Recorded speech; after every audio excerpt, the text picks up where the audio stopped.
여러분, 저는 운전을 하다가 이 검정색 SUV를 보면 저도 모르게 움찔하고 놀랄 때가 있습니다. 이유가 무엇일까요? 경찰차와 유사하게 생겼기 때문입니다. 종종 경찰차가 우리 차를 불러 세울 때 우리가 긴장하는 이유는 우리가 아무런 잘못을 하지 않을 때에도 어떠한 이유로든지 우리에게 티켓을 줄 권한이 그들에게 있기 때문입니다. 재판정에서 재판받는 사람들이 재판관에게 예를 갖추고 자신을 변호하는 이유는 이 재판관에게 사건을 심리하고 최종적인 판결을 내릴 권한이 있기 때문입니다. 그렇다면 여러분, 우리가 구원자와 주인으로 고백하는 예수님께는 어떤 권한과 권세가 있을까요? 제가 오늘 본문의 말씀을 묵상하면서 만약 우리가 구원자와 주인으로 고백하는 예수님께 어떤 권한과 권세가 있는지를 정말 정확하게 알게 된다면 주님을 대하는 우리의 신앙과 믿음의 태도가 변화되지 않을까라는 생각이 들었습니다. 여전히 복음을 거부하고 예수님의 이름을 거절하는 이 세상의 모든 사람들이 예수님이 어떤 분인지를 정말 알게 된다면 예수님 앞에 모두 엎드리게 될 것입니다. 오늘 이 본문의 말씀은 예수님께서 친히 유대인들에게, 어떤 유대인이냐면 그 앞절의 내용을 보시면 예수님을 죽이고자 했던 유대인들에게 자기 자신이 어떤 존재인지를 마치 변증하듯 호소하듯 하시는 주님의 말씀입니다. 예수님께서 직접 전하시는 이 자신에 대한 자기 선언, 자신에 대한 이 말씀을 통해 예수님이 어떤 분이신지, 우리 주님께 어떤 권한과 권세가 있는지를 우리 이 아침 함께 살펴보기를 원합니다. 더 나아가서 이러한 주님 안에서 주님이 우리에게 주시기 원하시는, 그리고 주님이 우리에게 줄 수 있는 풍성한 삶의 근거와 이유를 발견하고 그 풍성함을 이 땅에서 누리며 또 그 풍성함을 이 땅에서 전하며 살아가는 우리 성도님들의 복된 하루가 되시기를 예수님 이름으로 축복합니다. 첫 번째로 예수님께는 생명을 주시고 심판을 내릴 권한이 있습니다. 여러분, 이것을 다른 말로 표현하면 우리가 이 땅에서 예수님을 어떻게 인식하고 어떠한 믿음을 갖고 어떻게 대하느냐에 따라 우리의 육신의 죽음 이후의 삶이 결정된다는 것입니다. 오늘 본문 19절 말씀은 이렇게 시작합니다. 그러므로 예수께서 그들에게 이르시되. 그런데 바로 직전 17절에도 동일한 표현이 있습니다. 예수께서 그들에게 이르시되. 여러분, 예수께서 그들에게 이르시되라는 이 표현은 예수님이 뭔가 하실 말씀이 있나 보다, 우리가 이렇게 해석할 수 있습니다.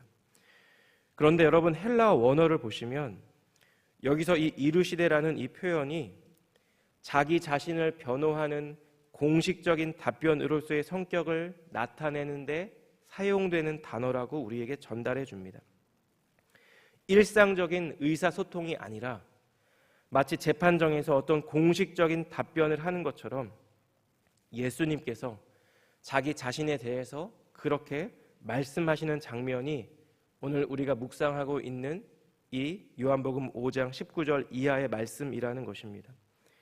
여러분, 이러한 표현을 굳이 사도 요한이 사용한 것은 이제 예수님께서 하시는 이 말씀 안에 공식적으로 내가 누구다, 나에게 어떤 권한이 있고 나에게 어떤 권세가 있다라는 것을 알려주시고자 하시는 주님의 뜻과 의도가 담겨져 있다라는 것입니다.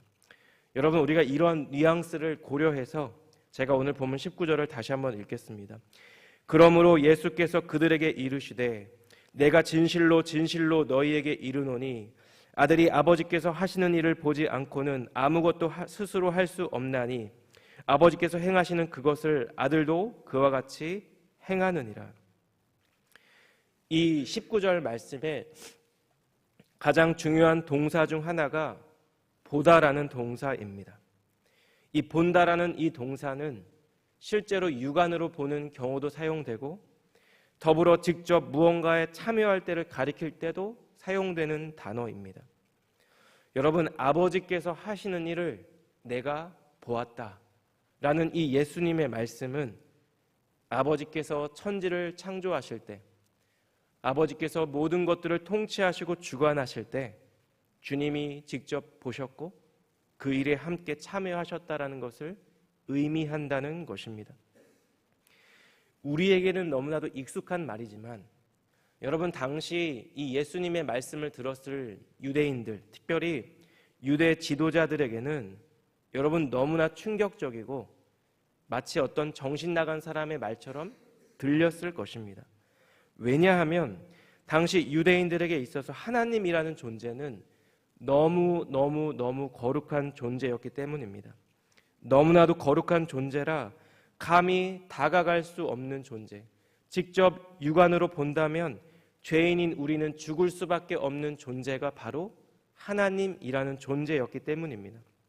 실제로 출애굽기 40장을 보시면 하나님과 그동안 직접 대면했던 모세조차 성막이 완성되었을 때, 하나님의 영광과 임재가 성막에 충만했을 때 성막에 들어갈 수가 없었습니다. 여러분, 율법이 제정된 이후에 이 거룩한 성막에 들어가는 것은 1년에 단 한 번뿐이죠.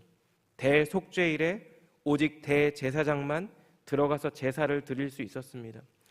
여러분, 이때 제사장은 자기가 인식하지도 못한 채 지었던 죄로 인해 거룩한 하나님의 임재 앞에서 죽음을 당할 수 있어서 속죄 의식을 치르고 그 대제사장의 임무를 행했습니다. 여러분, 그런데 예수님은 지금 하나님께서 하시는 일을 내가 보았다, 사실 그리고 내가 그 일에 함께 동참했다라고 말씀합니다. 19절을 보시면 아들도 그와 같이 행한다라는 이 말씀은 아들이 일하는 방식이 아버지와 완전히 같다라는 것을 의미합니다.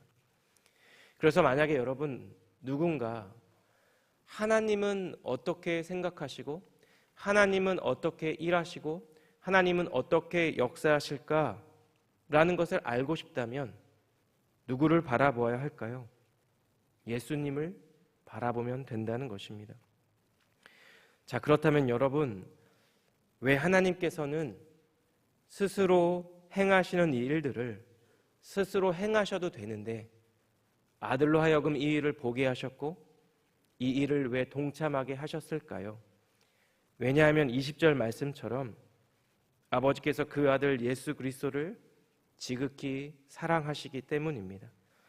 아버지께서 아들을 사랑하사 자기가 행하시는 것을 다 아들에게 보이시고 또 그보다 더 큰 일을 보이사 너희로 놀랍게 여기게 하시리라.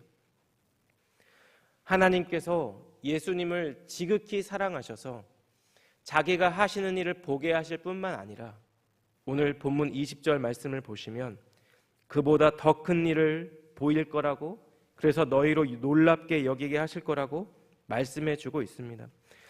여러분, 그보다 더 큰 일이란 우리가 충분히 추측할 수 있는데요, 21절에 아들이 원하는 자를 다시 살리는 일, 22절을 보시면 마지막 때 모든 사람을 심판하는 일입니다. 여러분, 죽은 자의 부활과 마지막 때 이 모든 사람들의 심판하는 이 모든 일들이 공통적으로 관련되어 있는 일이 있습니다. 무엇일까요? 인간의 구원과 관련된 일이라는 것입니다. 요한일서 5장 12절을 보시면 요한은 이렇게 고백합니다. 아들이 있는 자에게는 생명이 있고 하나님의 아들이 없는 자에게는 생명이 없느니라. 아들이 있는 자에게 생명이 있고 생명이 있는 자는 부활을 경험한다는 것입니다. 그래서 예수님께서는 오늘 본문 24절과 25절에서 자기 자신에 대해서 이렇게 말씀합니다. 내가 진실로 진실로 너희에게 이르노니 내 말을 듣고 또 나 보내신 이를 믿는 자는 영생을 얻었고 심판에 이르지 아니하나니 사망에서 생명으로 옮겼느니라. 진실로 진실로 너희에게 이르노니 죽은 자들이 하나님의 아들의 음성을 들을 때가 오나니 곧 이때라. 듣는 자는 살아나리라. 아멘. 사랑하는 여러분, 예수님의 이 말씀, 예수님 자신이 누구신지, 우리 주님께 어떠한 권한과 권세가 있는지에 대한 이 말씀이 오늘 이 예배의 자리에 서 있는 저와 우리 사랑하는 성도님들 모두에게 주님이 주시는 위로와 격려의 말씀인 줄 믿습니다. 여러분, 때때로 우리는 우리 눈에 주님을 믿는다는 것이 이전과 커다란 변화가 없는 것처럼 느껴질 때가 있습니다. 예전에 주님을 처음 만났을 때의 감격과 감사가 어느새 희미해져 있는 내 자신의 모습을 발견할 때도 분명히 있습니다. 여전히 내 안에 있는 연약함으로 인해 낙심하고 낙담하고 절망할 때가 분명히 있습니다. 그런데 여러분, 오늘 본문에서 주님은 분명히 말씀하고 있습니다. 주님의 말씀을 듣고 주님을 보내신 이를 믿는 자는 영생을 얻었고 심판에 이르지 않게 됩니다. 사망의 길을 원래 걷고 있었는데 생명의 길로 인도함을 받은 자들이 되었습니다. 이 땅에서의 삶을 다 살고 난 후에 주님의 음성을 들을 때가 올 텐데, 이 땅에서 믿음을 지키고 살았던 자들은 그 음성을 듣고 부활하게 된다는 것입니다. 여러분, 24절에서 영생을 얻었고에서 이 얻다라는 동사의 시제가 언제일까요? 과거형일까요? 현재형입니다. 우리 인생의 어느 때에 우리가 예수님을 믿었고 그래서 영원한 생명을 얻었습니다. 그런데 그 영원한 생명을 얻는 것이 지금도 여전히 우리의 믿음의 고백 가운데 예배에 드리고 있는 여러분들의 심령과 생각과 영혼 가운데 여전히 지속되고 있다라는 것입니다. 때때로 우리가 넘어지고 흔들리는 영적인 위기 가운데서도 요한복음 10장 10절 말씀처럼 우리는 예수님 안에서 생명을 얻되 더 풍성히 얻는 것이 우리를 향하신 우리 주님의 선하신 뜻이라는 것입니다. 사랑하는 여러분, 예수님께서 자기 자신에 대하여 말씀하시는 오늘 이 본문의 말씀을 기억하며 하나님께서 허락해 주신 우리의 삶의 모든 자리에서 이미 예수님께서 우리에게 주신 그 생명을 묵상하고 감사하며 그 생명을 더 풍성히 누리게 되시는 복된 오늘 하루 되시기를 우리 주님 이름으로 축복합니다. 두 번째로, 오늘 본문의 말씀은 주님께서 이렇게 우리에게 주신 이 영원한 생명을 우리가 누릴 뿐만 아니라 나누고 전해야 하는 사명이 있다는 것을 전달하고 있습니다. 여러분, 오늘 본문 말씀을 이 성경책을 보시면 색깔이 온통 붉은색으로 되어 있습니다. 여러분, 왜일까요? 예수님께서 직접 하신 말씀이라는 뜻입니다. 예수님 자신이 하나님의 아들로 어떤 권한과 어떤 권세가 있는지를 전달하고 있는 것이 오늘 본문의 말씀인데요. 제가 24절 말씀을 한 번 더 읽겠습니다. 내가 진실로 진실로 너희에게 이르노니 내 말을 듣고 또 나 보내신 이를 믿는 자는 영생을 얻었고 심판에 이르지 아니하나니 사망에서 생명으로 옮겼느니라.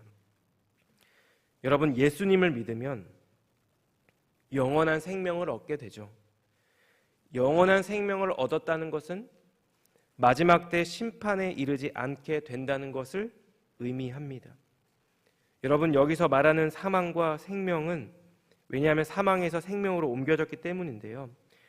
여러분, 여기서 말하는 사망과 생명은 육신의 그것을 의미하지 않죠. 영적인 사망과 영적인 생명을 의미합니다. 여러분, 혹시 영적으로 죽었다는 것이 어떤 의미인지 생각해 보신 적이 있으실까요? 제가 본문을 묵상하고 죄송합니다. 어떤 의미인지 이제 파악할 때 이제 주석을 참고할 때가 있는데요. 바클레이라는 신학자가 영적으로 죽었다라는 것이 어떤 의미인지를 이렇게 주의했습니다. 노력하는 것을 중단해 버린 상태, 느낌을 중단해 버린 상태, 생각을 중단해 버린 상태, 그리고 마지막으로 회개를 중단해 버린 상태. 이것이 바로 영적으로 죽은 사람들의 상태라는 것입니다. 그래서 영이 아직 생명을 얻지 못한 사람들은 자신들이 그런 상태라는 것을 깨닫지 못합니다. 복음에 대한 감각이 마비되어 있어서 자신이 죽은 사람인지, 그래서 생명이 절실히 필요한 사람인지를 잘 모른다는 것입니다. 무엇이 죄인지를 깨닫지 못하고 그래서 회개의 필요도 느끼지 못하는 이 상태가 영적으로 죽은 상태라는 것입니다. 그렇다면 우리는 어떻게 영적으로 살아날 수 있을까요? 24절 말씀을 보시면 예수님의 말씀을 듣고 예수님을 보낸 자가 누구인지를 믿으면, 예수님이 나의 죄를 대신 사하시고 십자가에서 죽으시고 부활하신 하나님의 아들임을 믿으면 영생을 얻고 사망에서 생명으로 옮겨진다라는 것입니다. 그래서 예수님은 오늘 본문 26절과 27절에서 다시 한번 자신의 권한을 이렇게 말씀합니다. 아버지께서 자기 속에 생명이 있음같이 아들에게도 생명을 주어 그 속에 있게 하셨고 또 인자됨으로 말미암아 심판하는 권한을 주셨느니라. 여러분, 이것이 바로 예수님의 권한입니다.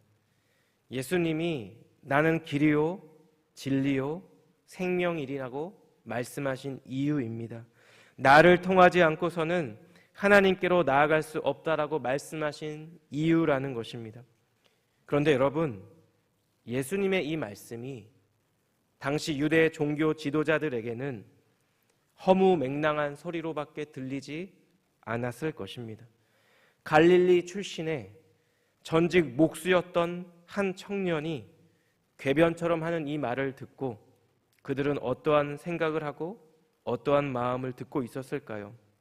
오늘 본문 28절이 그 클루를 제공하는데요. 제가 읽겠습니다. 이를 놀랍게 여기지 말라. 무덤 속에 있는 자가 다 그의 음성을 들을 때가 오나니. 29절입니다. 선한 일을 행한 자는 생명의 부활로, 악한 일을 행한 자는 심판의 부활로 나오리라.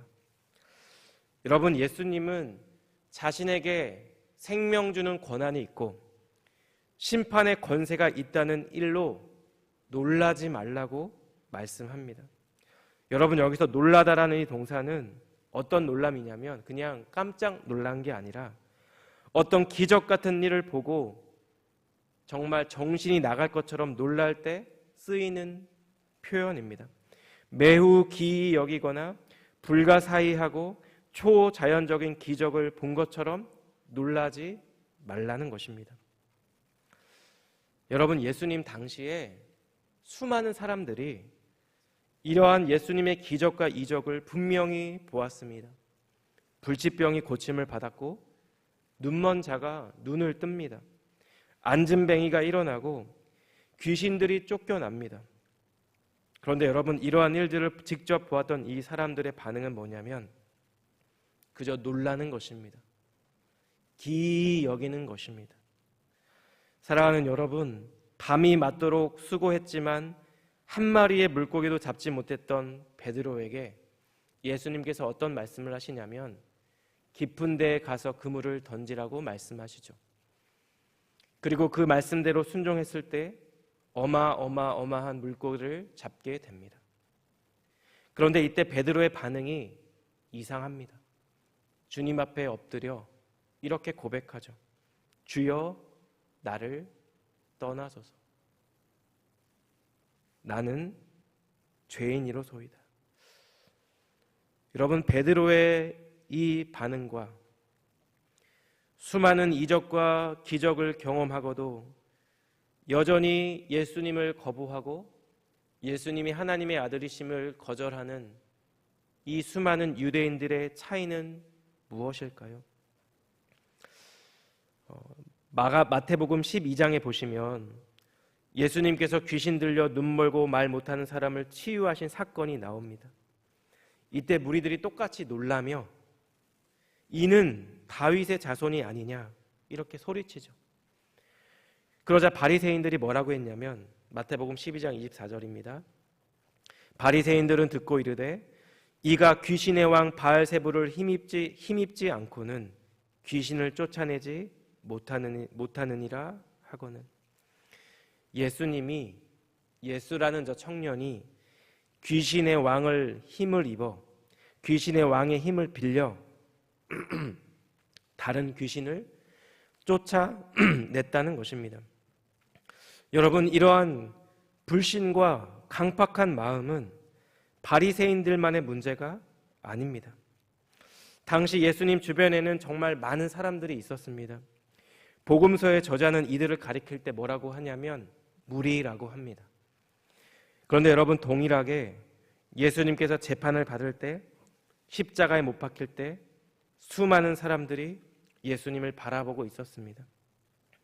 얼마 전까지 예수님께 열광하며 기이 여겼던 자들이 어느새 예수님을 십자가에 못 박으라고 고래고래 소리 지르고 있다라는 것입니다. 여러분, 이 자리에서 예배드리는 저희 모두에게 한 가지 공통점이 있다면 무엇일까요? 우리 인생의 어느 때 주님을 만났다는 것입니다. 여러분, 그런데 우리가 주님을 만났을 때 우리가 남들보다 더 노력해서 더 선행을 많이 해서 더 착하게 살아서가 아니라는 것을 저와 여러분들이 그 누구보다 잘 알고 있습니다. 주님의 은혜로 주님이 우리에게 찾아와 주셨고 만나 주셨고 예수님을 나의 구원자와 주인으로 고백하는 믿음을 갖게 하셨고 그 믿음으로 말미암아 구원받는 은혜를 허락해 주셨습니다. 그렇게 여러분, 여전히 복음을 받아들이지 않는 나의 가족들과 나의 친구들과 나의 지인들을 바라볼 때 우리는 어떠한 마음으로 바라보아야 할까요? 애타는 마음으로, 사랑의 마음으로, 안타까운 심령으로 바라보아야 한다는 것입니다. 누군가 전하는 말 한마디 말씀 가운데 그 영혼이 반응할 수 있도록 전심으로 기도해야 한다는 것입니다. 왜냐하면 주님은 지금도 여전히 우리가 얼마 전 특세 때 들었던 요한계시록 말씀처럼 우리 마음의 문 밖에 서서 문을 두드리시며 우리와 함께 먹고 우리와 함께 마시는 것, 우리에게 영원한 생명을 주시기 원하시는 것이 우리 주님의 마음과 뜻이기 때문입니다. 사랑하는 여러분, 이러한 본문의 말씀 앞에서 예수님께서 우리의 생명과 심판의 주권자가 되시는 하나님의 아들이심을 기억하며 사랑하는 우리 성도님들의 오늘 하루의 삶의 자리 가운데 주님이 우리에게 이미 주신 그 생명의 의미와 감사와 감격이 더 풍성하게 우리 안에 묵상되어지는 복된 하루 되시기를 주님의 이름으로 축복합니다. 더 나아가 예수님께서 지금도 여전히 문을 두드리고 계시는 수많은 영혼들이 주님의 음성을 듣고 주님과 함께 먹고 주님과 함께 마시며 이 영원한 생명에 참여할 수 있도록 우리가 함께 마음으로 기도하고 때를 얻든지 못 얻든지 복음을 전하며 이 땅에서 참된 성도의 삶으로 또한 전도자의 삶으로 살아가는 우리 사랑하는 성도님들 되시기를 우리 예수님 이름으로 축복합니다. 기도하겠습니다. 사랑하는 하나님, 오늘도 저희 모두를 하나님의 거룩하신 말씀 앞에 세워주시고 말씀을 통해 우리를 향한 주님의 뜻과 마음을 묵상케 하심을 감사합니다. 하나님의 이 말씀 가운데 우리에게 영원한 생명을 주시는 권세가, 마지막 때 심판의 권한과 권세가 우리 주님께 있음을 다시 한번 깨닫게 하심을 감사합니다.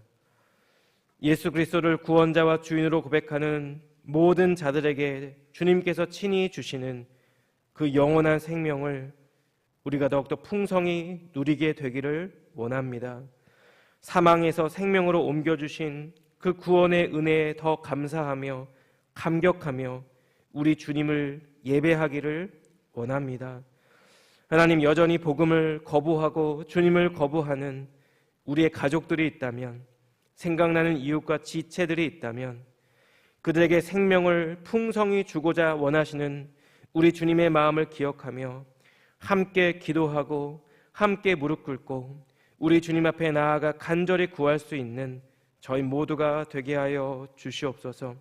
하나님, 우리의 그러한 기도와 우리의 수고와 우리의 땀과 눈물을 통해 주님의 사랑이, 주님의 복음이 전달되게 하시고, 그래서 주님께서 예비하시고 사랑하시는 그분들 모두가 마음의 문을 열고 우리 주님과 함께 먹고 마시며 풍성한 영원한 생명을 이 땅에서부터 먼저 누리며 살아갈 수 있는 귀한 은혜와 축복을 주님 허락하여 주시옵소서. 그렇게 행하실 주님께 감사드리며 이 모든 말씀 존귀하신 예수님 이름으로 기도드렸습니다. 아멘.